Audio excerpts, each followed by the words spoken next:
Palang araw mga teknisyan, mga ka-DIY, mga ka-master. Meron po tayo ditong repair na aircon. Ito po ay window type.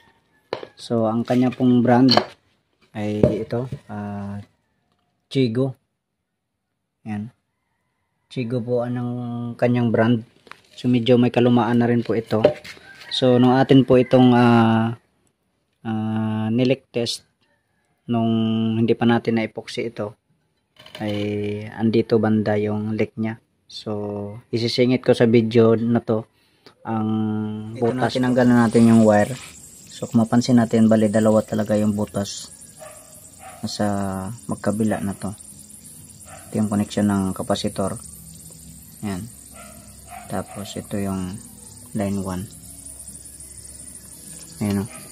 So ang ginawa po natin ay ito, nag epoxy. So Dibcon po na epoxy yung ginamit natin. So talagang kinapalan po natin dito. So ang tanong dito ay kung kaya ba to. So malalaman natin to. So first time ko po na itong mag trouble ng ganito, na dito yung problema sa mismong terminal. Kasi hindi pwedeng hinangin to dahil yung terminal nito ay at saka itong bakal. So kung hinangin po natin yan ay magkaroon ng grounded. So kailangan epoxy talaga dahil ang original din po niya na epoxy din. So itong aircon na to ay wala siyang isa lang pala ang kanyang service line. So dito lang banda sa condenser. So ito nagkabit tayo dito ng ng valve, ng gate valve. So kaya pag dito kasi tayo magkabit ay hindi kasi ito magkapasok yung freon or refrigerant dahil nga na malakas ang pressure ng buga, kaya hindi makapasok to dito. Kaya dito tayo naglagay.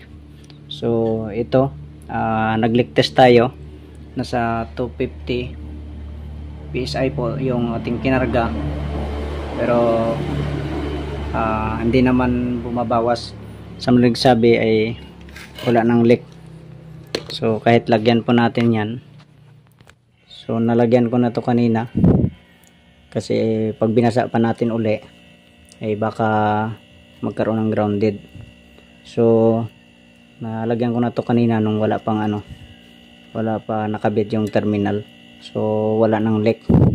So kung mapansin nyo, ang 250 PSI ay walang nagbago. So ganun pa rin.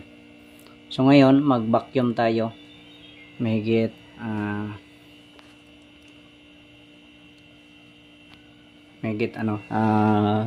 kalating oras nating i-vacuum to.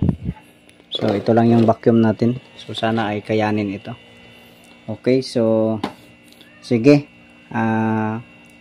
tatanggalin ko muna tapos ilipat ko sa kabila para ma-vacuum po natin. Okay, ito na, natakpan na natin ang kanyang terminal. So kung tingnan natin dito sa kanyang data, meron ditong manual. So nasa ang low pressure na niya ay 1.2, tapos ang high pressure niya ay 4.2. so dyan naglalaro ang amperahe na basihan natin. Okay, so ngayon ito na vacuum na natin. So negative 30 lang inabot. Kung lagyan natin ito ng sabon yung ayan, so wala nang lumalabas na hangin. Ayun, meron pero wala na.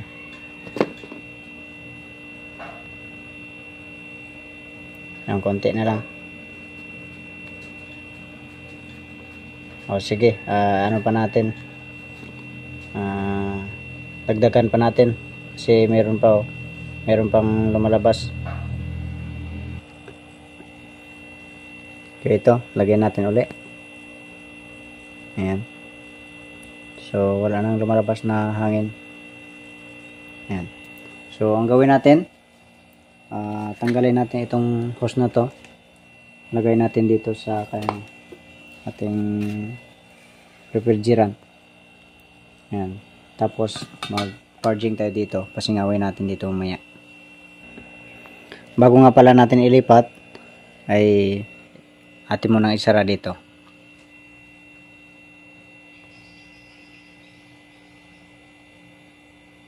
Yan, sara muna natin dito.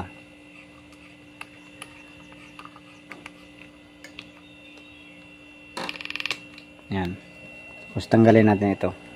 Tapos ilagay sa tangke. Okay, ito na, nalipat na natin. So ang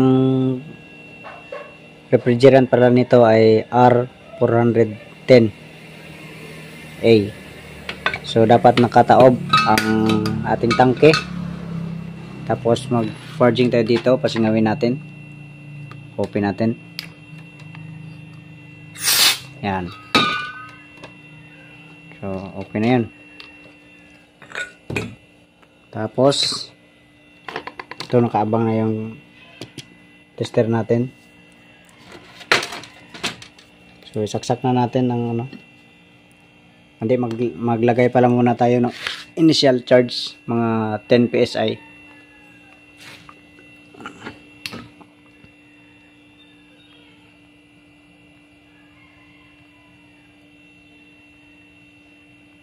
Hirap ng ano.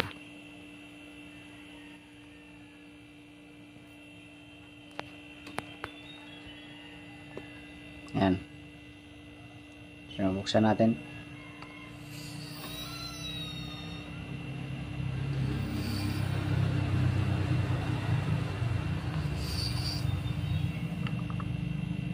Tandaan lang tayo. Ayan.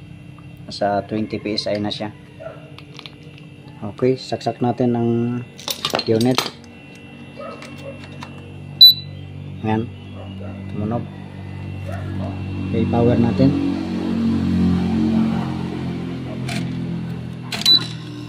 Ayan. Ayan, naka-cool na rin siya. Ayan. Naka-cool na rin at saka naka-low. So, mandar na yun ang motor. Sa 1.1 ang ating amperahe. Ayan. 1.1.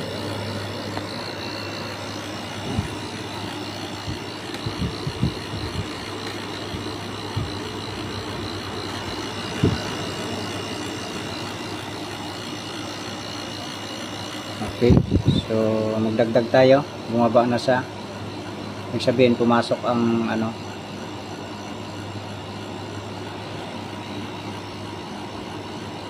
pumasok ang nilagay nating freon. So dahan-dahan lang ng karga dito. Ayan.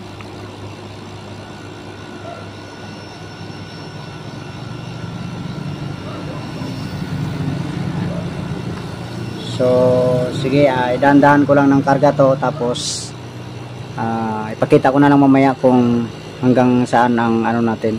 So paabutin natin ito ng 100, tapos dagdag na lang uli kung kulang pa rin. Okay, sige. Ito nagmo-moist na, oh. Ano, nag-moist na yung ano, yung kanyang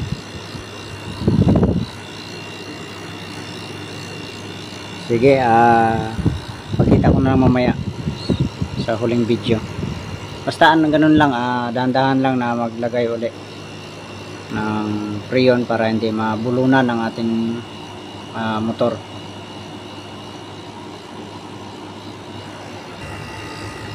Okay, at ang ating amperahe ay nasa 1.2, pero naubusan na tayo ng ano, ng freon, so wala nang laman.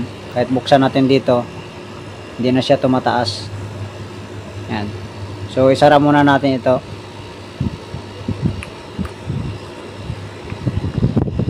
Tapos tanggalin natin ito.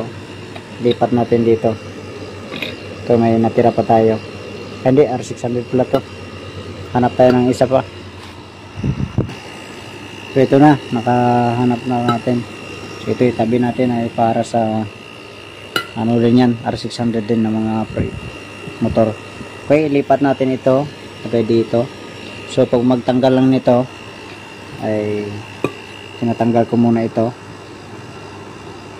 itong sa taas, tapos ito yung iuna kong kabit dito, yung silalim, tapos sa kakawa ko ipasok ito may thread to dito, yan may thread yan, kaya tapos ibabaon ito para mabutasan ito, tapos pag magbukas angat din, so paikot lang din yan. Okay, sige, ilipat ko muna ito, na ilipat na natin sa bago. So ngayon buksan natin uli. Ayan.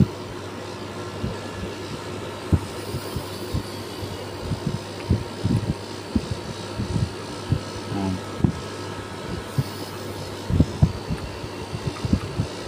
Ayan. So nasa 1.2 pa rin. So ayan, bumababa pa siya. Ibig sabihin pumapasok yung ano dun, yung preyo natin.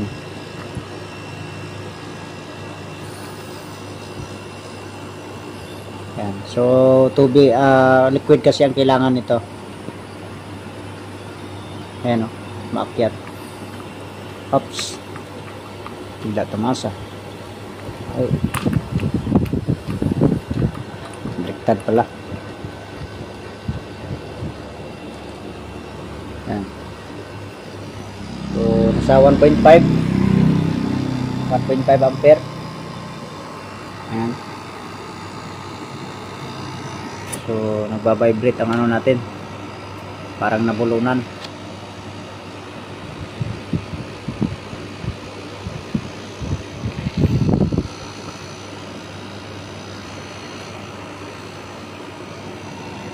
Ayan. So kung mapansin natin ay lumalamig na oh. Ayan, basa na yung nasa ilalim banda. Ayan, ito nagmo-moist na dito oh, yung sa ilalim. Ayan. So nasa taas pa yung hindi pa. Ayan. So dagdagan ko lang ito, i-monitor ko lang. So video na lang mamaya kung ilan ang inabot, kung ilang PSI. Okay, ito na po. Ito na ang kanyang inabot, nasa 130 PSI po tayo. 125. So nagra-rattle yung ating meter kasi pa slide kasi ang ating pagkabit. Hindi pa ano pala, sa gitna. Kaya yung pump ng hangin ay hindi pa sunod sa ano, sa agos. Kaya naga-rattle ang ating ano, meter. So kung mapansin natin ay lahat na meron ng ano, ayan, nag-moist na lahat hanggang dito. Kanina kalahati lang, ang kaunti pa lang ang laman. So ngayon umabot na siya dito. Ayan. So mamaya may pupuntahan pa kami, i-monitor ko pa ito mamaya, mamayang gabi na siguro. So parang abot nga dito yung lamig niya sa kanyang accumulator.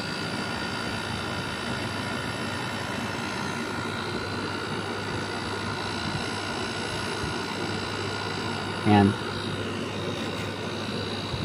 Okay, sige. Patayin muna natin ito. Patayin muna natin. Ayan. So tumataas ang kanyang ano, hangin. Yan. So hindi ko muna tanggalin yan, mamaya ibalikan po natin yan. Okay, sige. So ganun lang po pag magkarga ng ano, ng refrigerant. So ang ating pang kanina, umabot yun ng 1.8, 1.7, naglalaro po yung ating amperahe. So okay po yun. Okay, sige. Sana po may nakuha po tayong idea sa video po na to. Sige, God bless po sa inyong lahat.